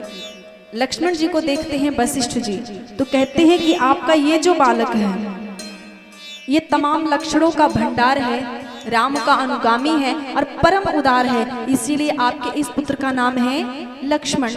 लक्ष्मण लाल जी महाराज की। लक्षण धाम राम प्रिय सकल जगत आधार, गुरु वशिष्ठ तेहि राखा लक्ष्मण नाम उदार। अब बारी आई शत्रुघ्न जी की। शत्रुघ्न जी को देखते हैं वशिष्ठ जी तो कहते हैं कि आपका ये जो पुत्र है इसका नाम लेने से शत्रु का विनाश होगा। जाके सुमिरन तीर पुनासा, जाके सुमिरन तीर पुनासा, जाके सुमिरन तीर पुनासा, जाके सुमिरन तीर पुनासा। नाम शत्रुघ्न वेद प्रकाशा, नाम शत्रुघ्न वेद प्रकाशा। जय सिया राम जय जय सिया राम, जय सिया राम जय जय सिया राम। जय जय विघ्न हरण हनुमान। कहते हैं जाके सुमिरन तेर पुनासा, नाम शत्रुघ्न वेद प्रकाशा, जिसका स्मरण करने से आप लोग बोलिए जिसका स्मरण करने से शत्रु का विनाश हो जाए, उनका नाम है, जिनका नाम लेने से दुश्मन का विनाश हो जाए। शत्रु माने दुश्मन। तो ये सुनकर के क्या दिमाग में आया, जिसका नाम लेने शत्रु मर जाए, मतलब पड़ोसी में है हमारा शत्रु एक। अब शत्रु जी का नाम स्मरण करेंगे और शत्रु जय श्री राम। तो इस भुलावे में मत रहिए। शत्रुघ्न जी का नाम लेने से ये बाहरी दुश्मन नहीं मरेंगे। गोस्वामी जी छोटी सस्ती बात थोड़ी ना करते, गोस्वामी जी ऊंची ऊंची बात करते हैं। ये बाहरी दुश्मन को वो क्या जाने, वो बाहरी दुश्मन की बात नहीं कर रहे हैं। गोस्वामी जी कहते हैं शत्रुघ्न जी का नाम स्मरण करने से शत्रु मरेंगे, पर ये बाहरी नहीं, आंतरिक शत्रु, जो अंदर शत्रु बैठे हुए हैं। अंदर कौन कौन से शत्रु बैठे हुए हैं? काम, क्रोध, मोह, लोभ, मद, मत्सर आदि, ये सब अंदर बैठे हुए हैं। अच्छा, विडंबना ये है कि ये बाहर के लोग बड़े प्यारे हैं, बड़े अच्छे हैं, पर ये अंदर जो दुश्मन बैठे हुए हैं ना, इन्हीं दुश्मनों के नाते बाहर के लोग दुश्मन बन जाते हैं, नहीं तो नहीं बनते। यदि हमें काम नहीं होता, क्रोध नहीं होता, ईर्ष्या ना होता, लोभ ना होता, मद ना होता, तो ये बाहरी लोग कभी हमारे दुश्मन नहीं बनते। एक बात बताना, तुलसीदास जी के कितने दुश्मन थे? तुलसीदास जी ने कहीं लिखा कि मेरे फलाने फलाने मेरे दुश्मन हैं। रहीमदास जी ने, कबीरदास जी ने, मीराबाई ने कभी कहा कि फलाना फलाना मेरे दुश्मन हैं? उनका कोई दुश्मन नहीं था। दुश्मन थे भी तो उन्हें पता ही नहीं था कुछ, मस्त घूमते थे। अच्छा, ये कुत्ता बिल्ली कभी कहते कि हमारे फलाने फलाने हमारे दुश्मन हैं? अरे समय आता भौं भौं कर लेते हैं, उसके बाद फिर कोई फर्क नहीं है, साथ ही में रहते हैं। कोई भी जीव हो, क्या उसका कोई दुश्मन है? साधु संतों का कोई दुश्मन है? भगवान का कोई दुश्मन है? कोई नहीं है। हम सबके केवल दुश्मन है। क्यों? क्योंकि हमें विकार पल रहे हैं, लोभ पल रहा है, और हमारा लोभ पूरा नहीं होता तो हमारा दुश्मन बन जाता है आगे वाला व्यक्ति। हमारा स्वार्थ पूरा नहीं होता अगले व्यक्ति से, बस हम दुश्मन बन जाते हैं उसके, और कारण कुछ और दे देते हैं। ऐसा ऐसा बात है। ये आंतरिक दुश्मनों के ही नाते बाहर के लोग दुश्मन बन जाते हैं, नहीं तो नहीं बनते दुश्मन। सी राम में सब जग जानी, करूं प्रणाम जोर जुग पानी। फिर तो सी राम समझते तो कौन दुश्मन होता हमारा? तो शत्रुघ्न जी का नाम लेने से ये आंतरिक शत्रु मरते हैं। और ऐसा वर्णन आया है कि शत्रुघ्न जी का नाम लेने से ये लोभ मरता है। लोभ माने क्या? लालच। ये लालच मरता है शत्रुघ्न जी का नाम लेने से। लोभ बड़ा खतरनाक चीज है, ध्यान से सुनिएगा। लोभ है, लालच बहुत खतरनाक चीज है, बहुत खतरनाक चीज है। क्रोध तो फिर भी आता है चला जाता है, पर ये लोभ हमेशा रहता है। और लोभ ही के चक्कर में इतना कष्ट पाते हैं हम सब, इतना कष्ट पाते हैं, पर कभी आंख नहीं खुलती। कभी नहीं कहते चलो ठीक है, जो है सो ठीक है। झोपड़ी है, चाहे झोपड़ी हो चाहे छत हो, जो भी भगवान ने दिया उसमें अच्छे से रहो, खाओ पियो, भजन करो, बढ़िया से रहो। हमें नहीं कह रहे कि जो है झोपड़ी है तो झोपड़ी में ही रहो, काम मत करो, कमाओ मत। कमाए पर शांति, शांत होकर के, छीना झपटी नहीं। 1000 मिलने वाला है तो कोशिश करें कि छीना झपटी करके 2000 मिल जाए। हम काम करते हैं 1000 का तो 1000 ले, ये नहीं कि अब एक्स्ट्रा मिलने वाला है इतना, तो मिल रहा है, नहीं मिल रहा तो छीना झपटी करके वो पा जाए, बस में दिक्कत हो जाता है। लोभ नहीं करना चाहिए। जितना हम काम करते हैं, कह दो जितना हम काम करते उतना तो हमें चाहिए, और बाहरी चाहिए नहीं। जितना काम करते हैं, जितना मेहनत हम करते हैं, उस मेहनत का बदला हमें पैसा चाहिए, उससे बाहर नहीं चाहिए हमको। स्वागत है, जाइए, ये जीवन होना चाहिए। समझ रहे हैं? हम ड्यूटी करते हैं, ऑफिस में काम करते हैं, हमारी सैलरी 12000 है, तुमको 12000 चाहिए, उससे कम भी नहीं चाहिए, पर उससे ज्यादा भी नहीं चाहिए। ज्यादा दो तो नहीं, हमें नहीं चाहिए, ले जाओ, नहीं काम है, इस काम ने इतना ही मेहनत करा है भाई। अब 12000 में हमारा काम चल जाता है, जीवन चल जाता है।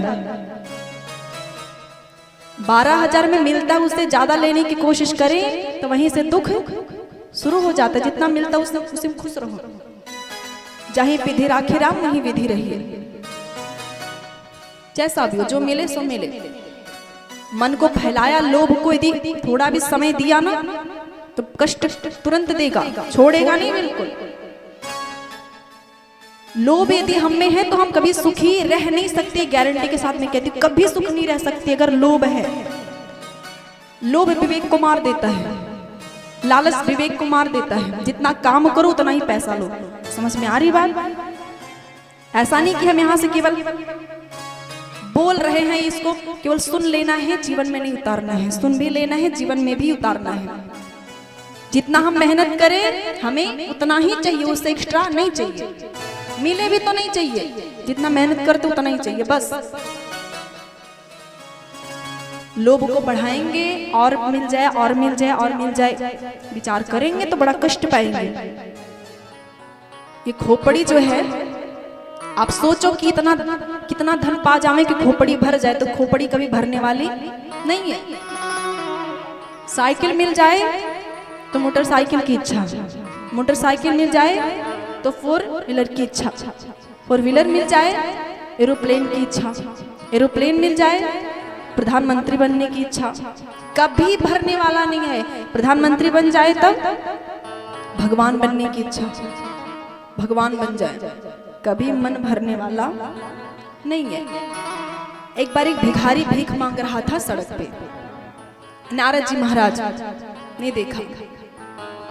नारद जी ने सोचा, विचार आया, चलो इसको मैं कुछ दे देता हूं ऐसा कि इसको भीख ना मांगना पड़े।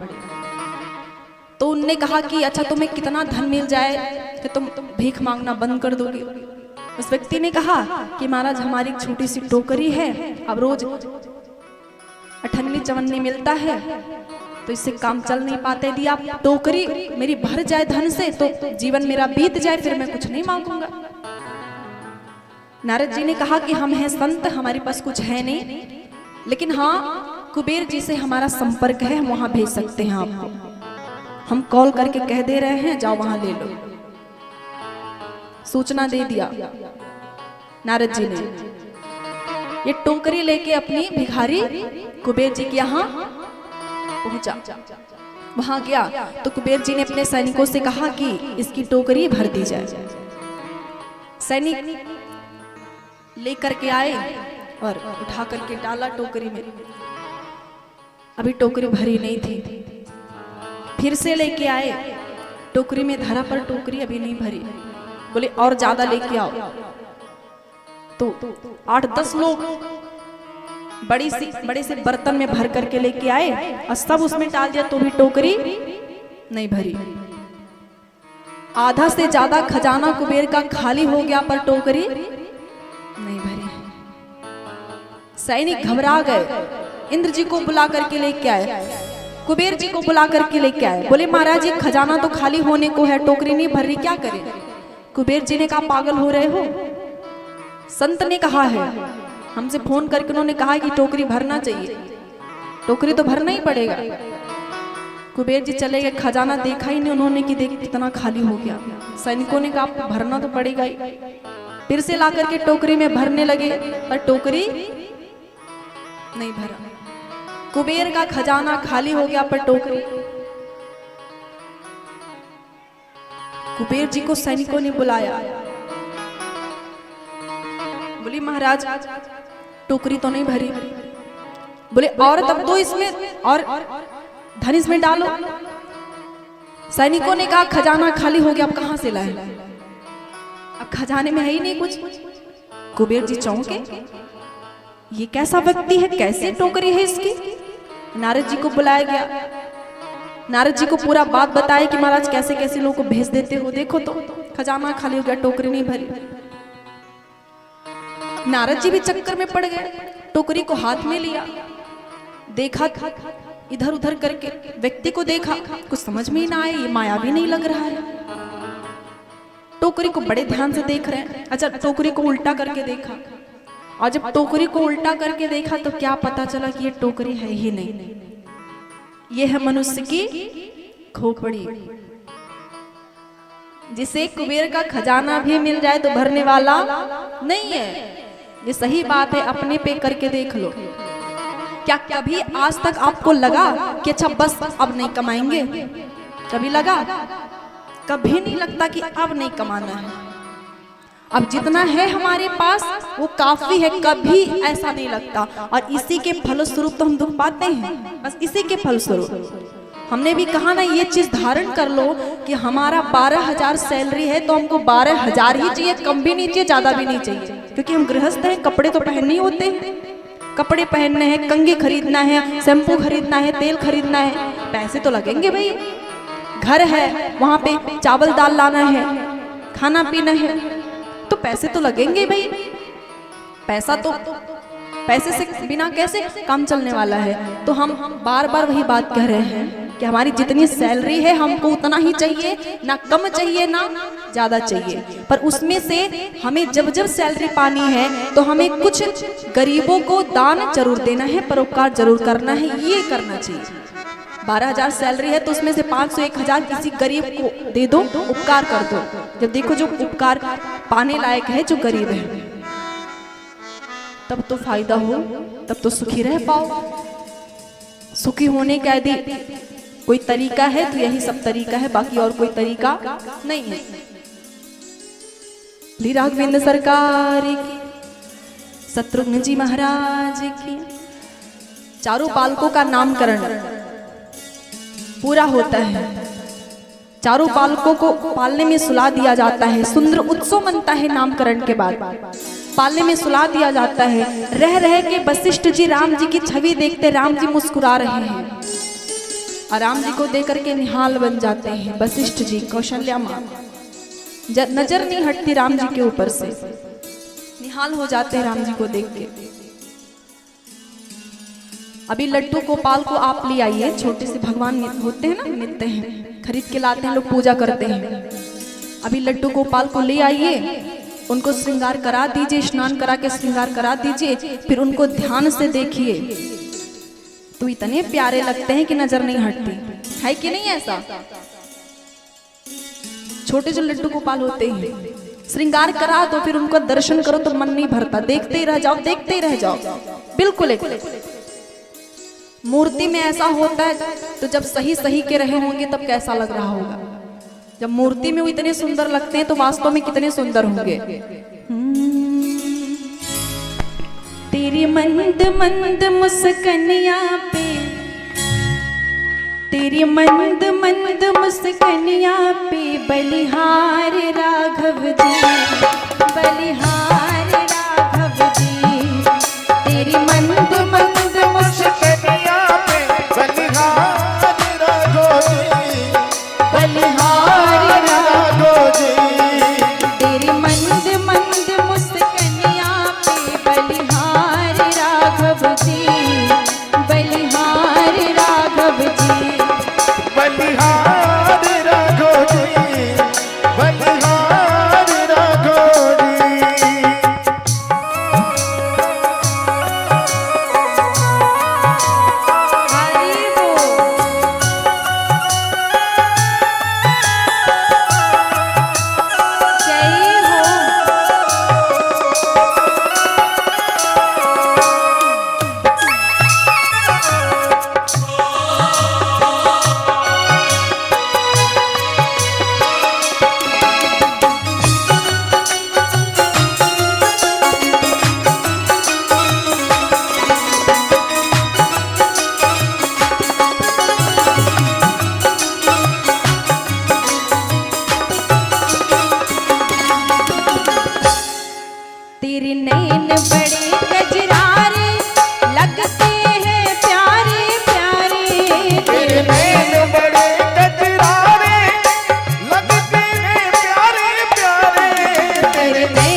जैसे बादल तारे तारे, तेरे बाल बड़े घुंघराले जैसे बादल काले काले। तेरे पाँव की पैजनिया पे बलिहार राघव जी, बलिहार राघव जी। मंद मंद मुस्कनिया पे बलिहारी राघो जी, बलिहारी राघो जी।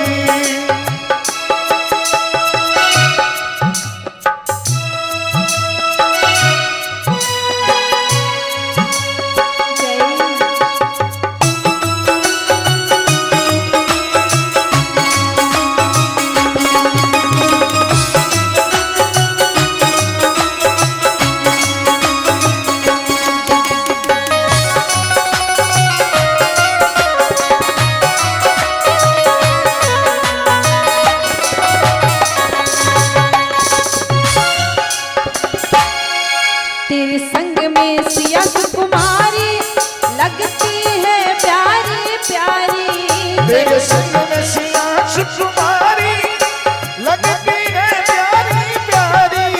तेरे संग में सिया सुकुमारी लगती है प्यारी प्यारी। तेरे संग में सिया सुकुमारी लगती है प्यारी प्यारी। इस जुगल जोड़ी पर जाऊं अरे मैं, वाह! इस जुगल जोड़ी पर जाऊं मैं, बलिहार बोले सिया रामचंद्र भगवान की राघो जी, बलिहारी राघो जी, बलिहारी राघो जी। तेरी मंद मंद मुस्कनिया पे बलिहार राघव जी, बलिहारी राघो जी, बलिहारी राघो जी, बलिहारी राघो जी। श्री रामलला सरकार, जय सुखधाम रामचंद्र जी महाराज की जय। नामकरण संस्कार पूर्ण होता है।